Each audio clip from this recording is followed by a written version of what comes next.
Hi guys, good morning. This morning we're going to finish the rest of chapter 7.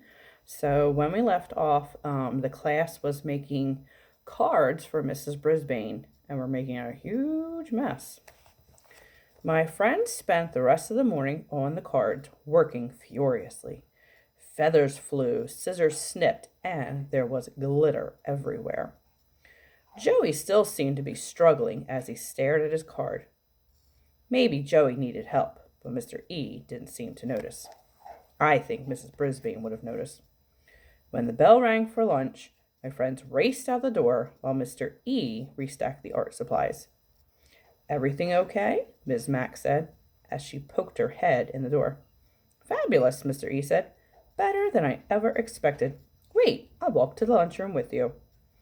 At last, Og and I were alone. Og! I squeaked excitedly. Boing! He twanged. The class is a mess without Mrs. Brisbane, I shouted. The students are falling back into their bad habits. Harry's late again, and there's too much noise, and no vocabulary quiz or Sherlock Holmes. Og splashed wildly in the water side of his tank. Boing, boing, boing. I could tell he was almost as upset as I was. And I want to make a card for Mrs. Brisbane, I said. Boing, boing. And I want to find out where she is, I added. Boing, boing, boing. There was so much to think about. I wondered if Harry would get back to class on time. I wondered if Mr. E would teach us something in the afternoon. I wondered if Mrs. Brisbane would ever be back. My fellow students came back after lunch, all except for one.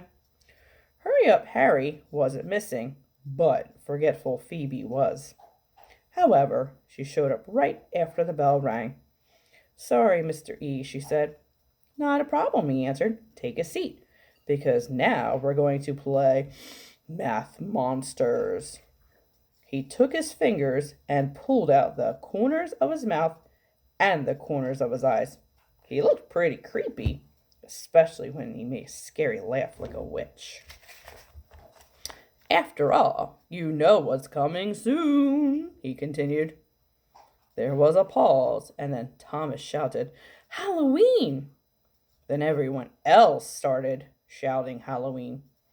My classmates seemed happy about it, but I remembered last year's Halloween with creepy, smiling pumpkins and ghosts and goblins and monsters. Now it was coming back. Eek!